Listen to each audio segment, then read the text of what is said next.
घूम रही है, लेकिन दुनिया के विकसित देशों ने हमें एक असभ्य देश के तौर पर दर्ज किया है, एक असहनशील देश के तौर पर दर्ज किया है, एक अराजक देश के तौर पर दर्ज किया है, एक ऐसा देश जहां न आदमी होने का कोई मतलब है, न जिंदगी का, न मौत का, न कानून का और न सरकार का, भाईचारे का तो बिल्कुल नहीं।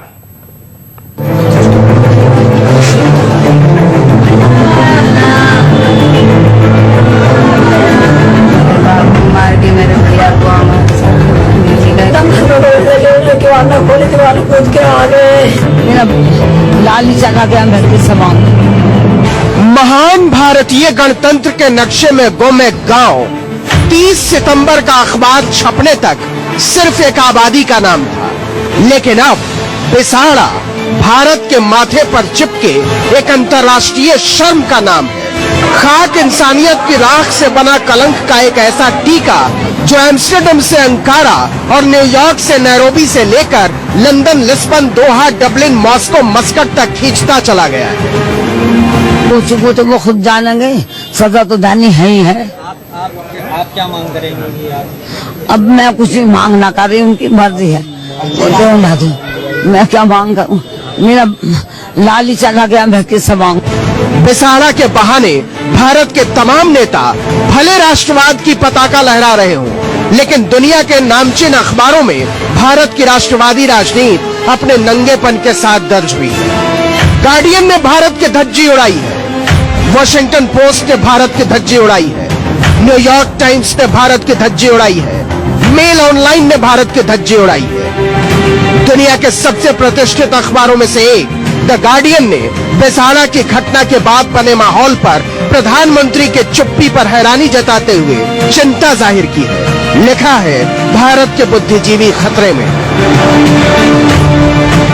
जब से मोदी ने सत्ता ग्रहण की है, तब से दक्षिणपंथी समूह ताकतवर होते जा रहे हैं। धर्मांतरण और गो हत्या जैसे मामलों में बौद्धिक लोगों पर हमले तेज हो रहे हैं।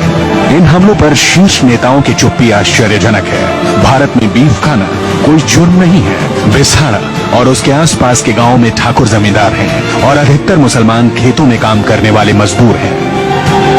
हम अपनी गवर्नमेंट से आशा करते हैं कि हमें न्याय मिलेगा और न्याय की गुहार के लिए ही मुख्यमंत्री जी से मिले हैं। अमेरिका के सबसे बड़े अखबार न्यूयॉर्क टाइम्स ने भी इफ्तिखार का कत्ल पर भारत सरकार को कटघरे में खड़ा किया है।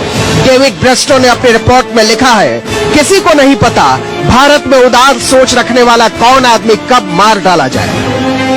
आज के दौर में भारत के धर्मनिरपेक्ष उदारवादियों के सामने सबसे बड़ी चुनौती जिंदा बचे रहने की है।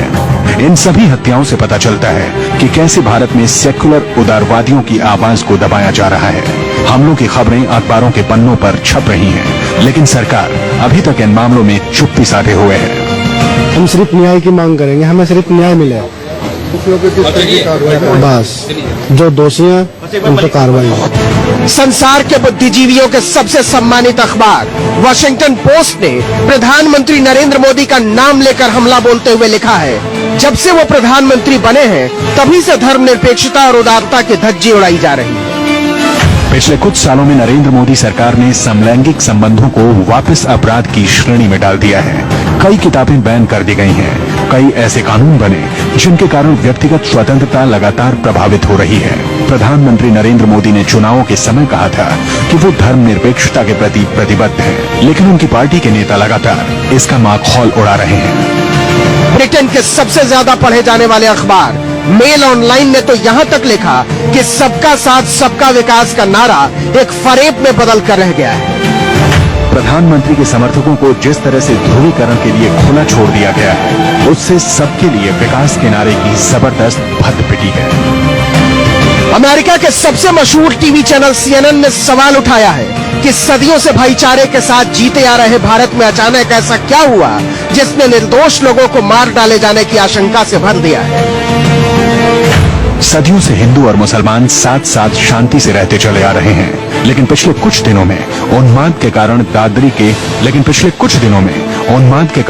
के बिसाड़ा गांव की पूरी तस्वीर ही बदल गई। हम चाहे तो हम या हमारी सियासत दुनिया के ब्रॉडशीट पर छप रही खबरों को खारिज कर दे, लेकिन सच ये है कि बिसाड़ा की घटना पर भारत की राजनीति में बेशर्मी के जितने विशाल तंबू ताने गए हैं, उसने पूरी दुनिया में हमें बदनाम कर दिया है। Bureau report, news 24। इस देश को